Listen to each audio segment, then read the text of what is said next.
আমরা শুনতে পাচ্ছি যে এই সেনাবাহিনীকে নিশ্চিহ্ন করে একটা মিলিশিয়া বাহিনী গঠনেরও নাকি কথাবার্তা হচ্ছে। আপনারা কিছু জানেন নাকি এই বিষয়ে? আহ, প্রথমে ধন্যবাদ জানাই আমাকে আমন্ত্রণ জানানোর জন্য। আর এই যে জিনিসটা বললেন যে মিলিশিয়া বাহিনী গঠন করার প্রক্রিয়া, আসলে তো বাংলাদেশে তো মিলিশিয়া বাহিনী আছেই একটা, ঠিক না?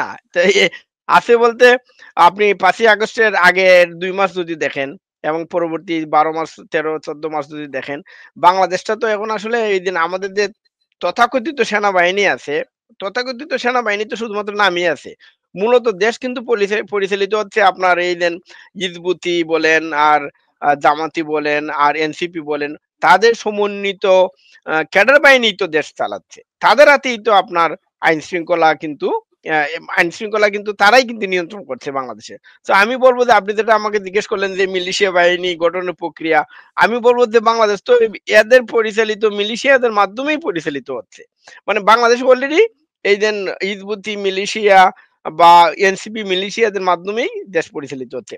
মানে that is very clear. So আপনি এটার খুদার দরকার নাই যে মিলিশিয়া হবে কিনা, এটা আছেই অলরেডি। তো আমি এইভাবেই আপনাকে এই রেসপন্সটা করতে চাই আরকি। ইটস জি, অলরেডি দেয়ার। জি। আর এমনিতে সেনাবাহিনীর মানে এতজন সেনা সদস্যের বিরুদ্ধে যে আইসিটি অ্যাক্টে মামলা হয়েছে, আ এর ফলে এর মানে পার্শ্ব প্রতিক্রিয়াগুলো কি? আমরা যেমন গতকাল নাকি সেনাবাহিনীতে মানে ক্যান্টনমেন্টে বৈঠক হয়েছে। আগামী রোববার একটা বৈঠক হওয়ার কথা আছে। মানে প্রতিক্রিয়াগুলো কি হতে পারে?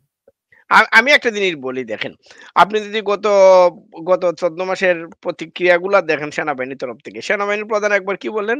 যে ওরা বাচ্চা ছেলে, ওরা কিছু বুঝে না। হ্যাঁ? তো কিন্তু ওরা তো আসলে ওরা না। মানে এই বাচ্চা ছেলেদেরকে কে পরিচালিত করছে এই জিনিসটা কিন্তু আপনাকে বুঝতে হবে। এদের পেছনে আছে আপনার পাকিস্তান, এদের পেছনে আছে আইএসআই এবং তাদের মাধ্যমেই কিন্তু দেশ পরিচালিত হচ্ছে। তো আপনি যেটা বললেন প্রতিক্রিয়ায় তো সেনাবাহিনী এই যে আমি আবার আমার আগের কথাতে মানে ফিরে যেতে চাই যে আ এ এ এইটা আসলে এদের এ এই সেনাবাহিনী তো তাদের প্রতিক্রিয়া দেখাতে ব্যর্থ হয়েছে। মানে কি আমি যেটা বলি প্রত্যাশিত প্রতিক্রিয়া যেটাকে বলা যায়। উনারা তো সবসময় বলছেন এরা বাচ্চা ছেলে কিছু বুঝে না। তো এখন তারা এসে বলছে আজকে দেখলাম আজকে না কালকে যেমন নাহিদ বলছে যে এদেরকে গ্রেপ্তার করা হোক দ্রুত। তো আমার তো মনে হচ্ছে ফাঁসিতে ঝুলা পর্যন্ত অপেক্ষা করতে হবে যে এদের প্রতিক্রিয়াটা আসলে কি। মানে যেদিন অরিজিনালি মানে কোনো জেনারেলের বিরুদ্ধে বা লেফটেন্যান্ট জেনারেলের বিরুদ্ধে বা মেজর জেনারেলের বিরুদ্ধে ফাঁসির রায় হবে, ওইদিন হয়তো উনারা প্রতিক্রিয়া করতে পারে কিনা মানে এক্সপেক্টেড প্রতিক্রিয়া আমরা যেটাকে বলবো আরকি। বাট এখন যা হচ্ছে এই যে বললাম, আপনি বললেন যে মিটিং হয়েছে গতকালকে বা পরশু আবার হবে। আমি এদের প্রতিক্রিয়াতে কোনো মানে মানে বিশ্বাস রাখি না। এদের প্রতিক্রিয়া আমি পাত্তাও দিচ্ছি না। কারণ এরা সবই সোল্ড। আপনি যা দেখছেন তা কিন্তু ঘটছে না। আর যা ঘটছে তা আমরা কিন্তু দেখতেছি না। তো আমি যেটা বলব আপনার বর্তমান সেনাবাহিনী এ এরা জাস্ট সোল্ড, কমপ্লিটলি সোল্ড। তো এরা হয়তো নিজের যান বাঁচানোর জন্য মিটিং-ফিটিং করতেছে বাট এগুলা কোনো ইফেক্টিভ কোনো কিছু হবে বলে আমি মনে করি না। এই যেমন আজকে যেভাবে নাহিদ বলছে যে এদেরকে গ্রেপ্তার অরিজিনালি দেখবেন এরা গ্রেপ্তার হচ্ছে। এবং তখনই হয়তো তারা এক্সপেক্টেড প্রতিক্রিয়া করবে যখন কোনো একটা ফাঁসির রায় হবে। মিলাদ ভাই যেটা বললেন যে তারা চাচ্ছে একটা রায় পর্যন্ত যাইতে। মানে রায় স্টেজ পর্যন্ত তারা যাইতে চায়। তারপরে তারা হয়তো দেখতে চায় যে আসলে মুভমেন্টটা কি হয়। তারা দেখতে চাচ্ছে। কিন্তু এই বাংলাদেশ কমপ্লিটলি এখন রান বাই মানে এই যে বললাম যে সেনাবাহিনী বিশেষ করে arm forces completely control by Pakistan এবং এটার প্রমাণ আপনারা দেখেছেন। তো আপনি যেটা বলেন যে প্রতিক্রিয়া দেখবেন, প্রতিক্রিয়া দেখে লাভ নাই। আমরা আমাদের কাজ করে যেতে হবে। এজ এন অ্যাক্টিভিস্ট মানে দৃষ্টিতে আমি যেটা মনে করি যে সেনাবাহিনী কি প্রতিক্রিয়া দিল বা কি দেখাবে বা কি দেখালো এগুলাতে আমাদের নজর দেওয়া উচিত না। আমাদেরকে ধরে নিতে হবে যে কমপ্লিটলি কম্প্রোমাইজ, কমপ্লিটলি সোল্ড।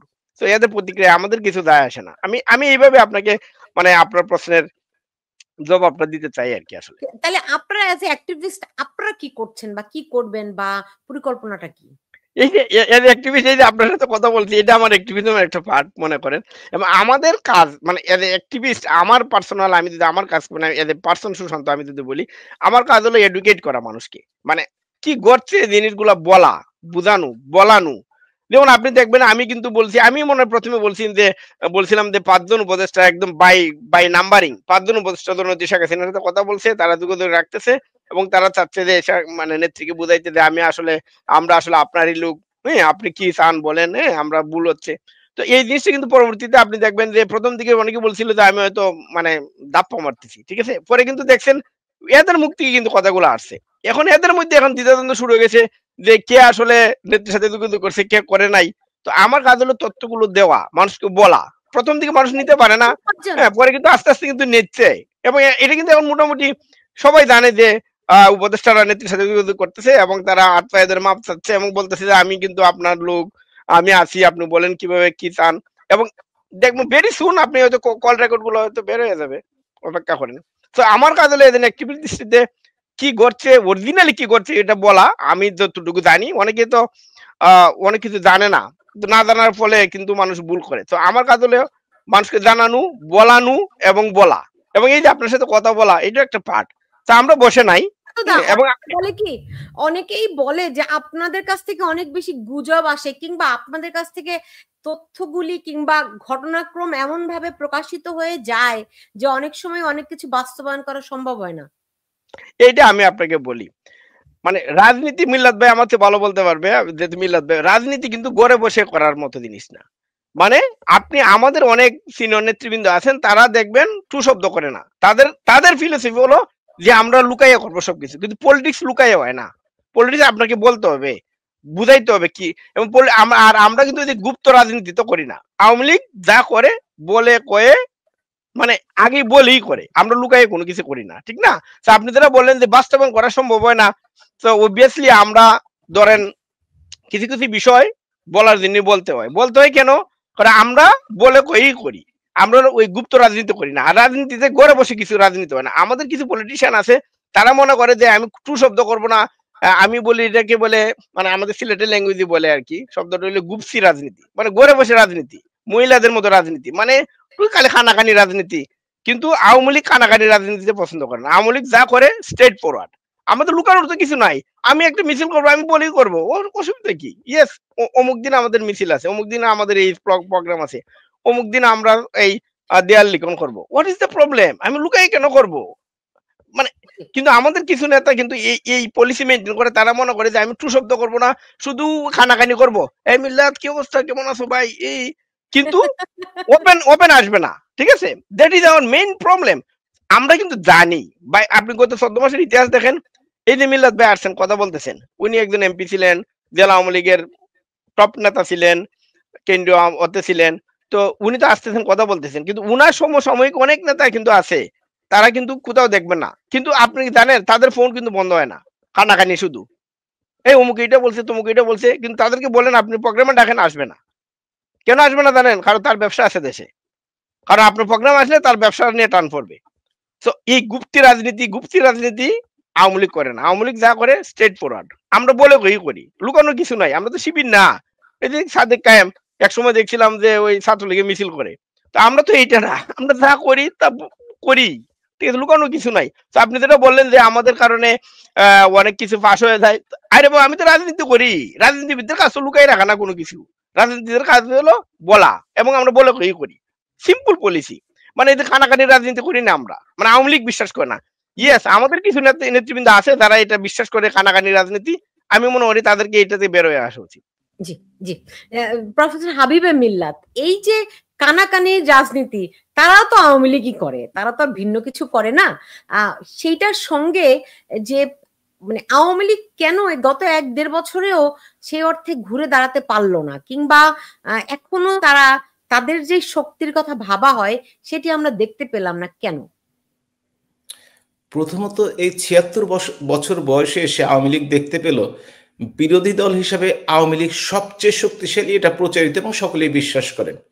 কিন্তু এই ১৪ মাসে আমরা আমাদের শক্তি, সামর্থ্য এবং জনসমর্থন দেখাতে ব্যর্থ হয়েছি। তার অর্থ এই না যে বাংলাদেশ আওয়ামী লীগের সমর্থন কমে গেছে। বাংলাদেশ আওয়ামী লীগের সবচেয়ে খারাপ সময়, জাতির পিতা বঙ্গবন্ধু হত্যাকাণ্ডের পরে ৪ বছর পরে ৭৯ সনে নির্বাচন হয়। সেই নির্বাচনেও কিন্তু আওয়ামী লীগ ২৫ ভাগের বেশি ভোট পায়। আর ২০০৮ সনে তো ৪৮ ভাগের বেশি ভোট। সুতরাং এই এই সুসংগঠিত এবং জনগণকে, তারা কিন্তু কর্মী, তারা কিন্তু সমর্থক, তারা কিন্তু ভোটার, তারা কিন্তু ওই কমিউনিস্ট পার্টি বা শিবিরের মতো তারা কিন্তু সংগঠিত না, যে যে মিছিল করবে সেই রক কাটবে, সেই ভোটে দাঁড়াবে, সেই ভোট দিবে। তাদের সংখ্যা কিন্তু পরিমিত, সংখ্যায় কম। আমাদের সংখ্যা হচ্ছে নেতৃত্বের উপর নির্ভর করে।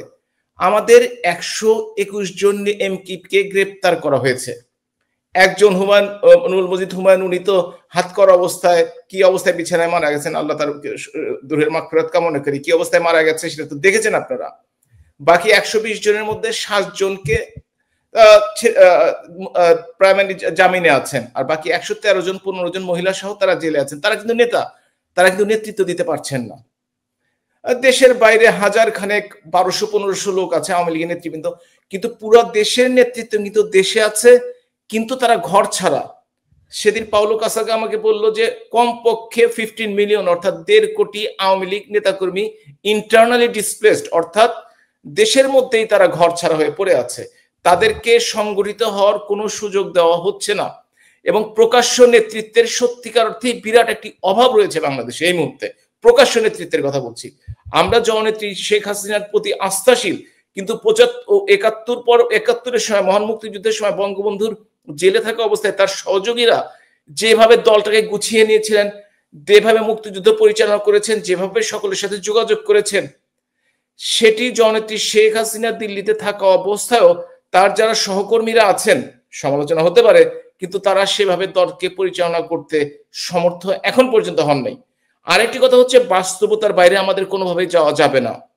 গত 24 তারিখের মিটিং এ যেটা মিছিল ডাকা হয়েছিল, সিদ্ধান্ত ভুল বলবো কি, সিদ্ধান্ত বিলম্বিত হওয়ার কারণে 244 জন সরকারি হিসেবে, বেসরকারি হিসেবে 400 জনেরও বেশি গ্রেপ্তার হয়েছে। এই মিছিলটি যদি 11টা, 11:30 করতো, তখন কেউ এটাকে ইন্টারফেয়ার করার সুযোগ পেত না। সুতরাং যে এই যে নেতৃত্ব দোদুল্যমনতা, এটা আমাদের জন্য একটি বড় সমস্যা হয়ে দাঁড়িয়েছে।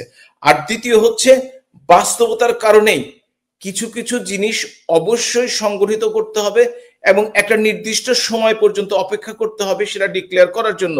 আমি কারোর সাথে দ্বিমত প্রকাশ করছি না, কিন্তু আমি ব্যক্তিগতভাবে অনলাইনে বলেন কিংবা, এটা কোনো বড় ইস্যু না, এটা আমার দায়িত্বের মধ্যে পড়ে। কেউ যদি সেই দায়িত্বটি পালন না করে সেটা আলাদা ব্যাপার, কিন্তু কথাটি হচ্ছে যে কোনটি কখন প্রকাশ করতে হবে তার জন্য সঠিক সময় দরকার। এইটাই যদি 11টা, 11:30, 12টার সময় মিছিলটি হতো, তাহলে কিন্তু আমাদের সরকারি ভাষায় 244 জন গ্রেপ্তার হয় না। তখন কিন্তু নেতৃত্বের অভাবেই তারা কিন্তু সঠিকভাবে এবং সিদ্ধান্তহীনতার ক্ষেত্রে এটা হয়েছে। সুতরাং আমাদেরকে অবশ্যই সঠিক সময়ে সঠিক সিদ্ধান্ত নিতে হবে এবং সেই সিদ্ধান্তটি পালন করতে হবে।